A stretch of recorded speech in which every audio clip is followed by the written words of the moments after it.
Just a reminder how we got here. Because these arguments in the Supreme Court, they need to have a background. There's a history to this.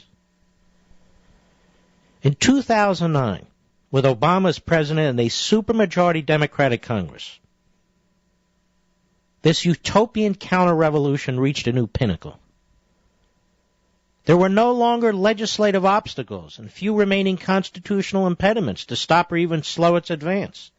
So they seized the opportunity they had long craved for more than 100 years to centralize and consolidate control over the entire healthcare system. That's what Ginsburg is begging to uphold.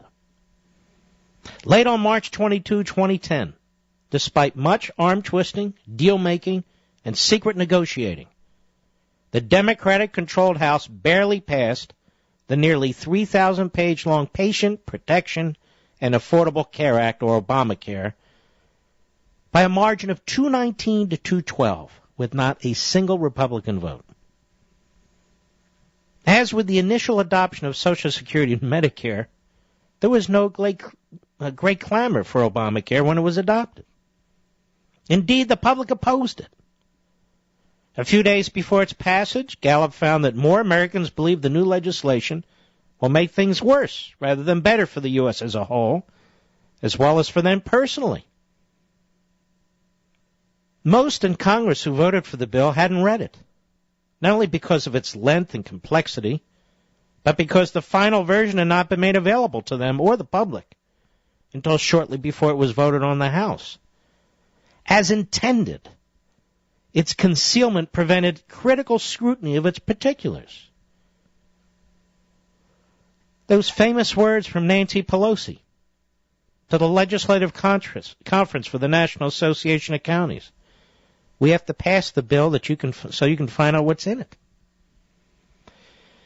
In a letter to his close friend James Madison, I've talked about this before, after the Constitutional Convention adopted the Constitution and sent it to the states for ratification, Thomas Jefferson warned of the diabolical nature of this kind of legislating, which has as its purpose to keep both the diligent representative and the citizen in the dark. Here's what he said to Madison. Quote, "The instability of our laws is really an immense evil. I think it would be well to provide in our constitutions that there shall always be a 12-month, that is a 12-month period, between engrossing a bill and passing it. That it should then be offered to its passage without changing a word. And that if circumstances should be thought to require a speedier passage, it should take 2/3 of both houses instead of a bare majority." Unquote.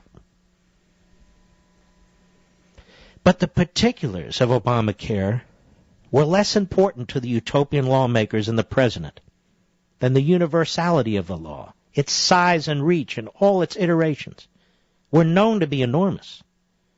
And as former President Bill Clinton insisted, quote, "It's not important to be perfect here. It's important to act, to move, to start the ball rolling.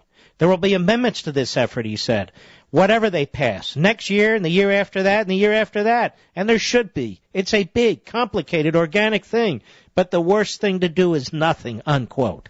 In other words, it was important to exploit the recent election to diminish the outcome of the next election, should it be lost to the opposition, and install a universal health care scheme as quickly as possible. It was left to favorite experts and special interest third parties to work out most of the details. The routine is a familiar one. Temporary politicians establishing permanent societal changes by using the law to seize the individual's sovereignty and transfer control over that sovereignty to the administrative state. Those are pages 234 and 235 of Ameritopia. That's the background.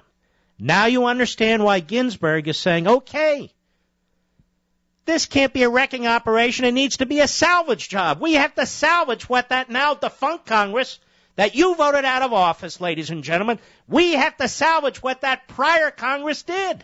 Because the current Congress isn't going to do this, and future Congresses may not either. That's her concern.